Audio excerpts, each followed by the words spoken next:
L'ho detto anche prima quando appunto sono stato intervistato sul palco dalla nostra speaker Silvia Sartorel, sono emozionato, non lo nascondo, dopo 3 anni siamo ritornati sulle vie e le piazze della provincia, qui siamo nello specifico a Pieve del Grappa, vedete la cornice è stupenda, vedete quanta gente appunto abbiamo qui in piazza ad ammirare e ad applaudire i carri della sfilata di Pieve del Grappa.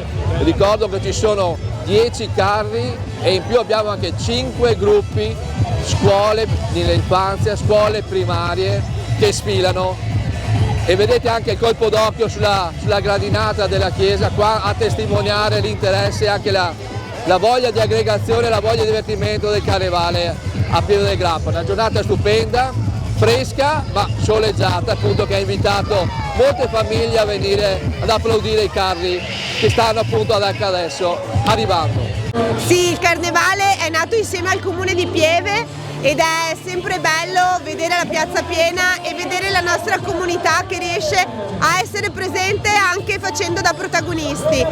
È un'occasione per unire sempre di più il nostro territorio. L'ultima volta abbiamo appena fatto in tempo a fare la sfilata e poi il Covid ha chiuso tutto, ma adesso siamo pronti a ripartire e questa ne è la prova. Allora, Pieve del Grappa ha avuto un'accoglienza straordinaria per questo ritorno. Non vogliamo più richiamarla ripartenza, ma rinascita.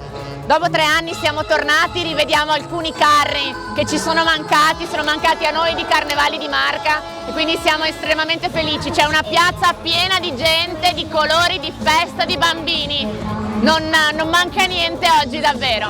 Beh, difficile non è stato, molto impegnativo e comunque come vedi è soddisfazione, è una grande soddisfazione una cosa del genere.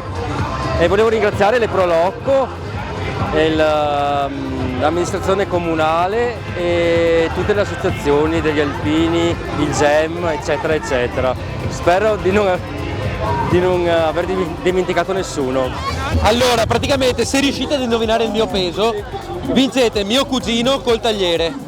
Le donne, per essere agevolate, possono anche tastare.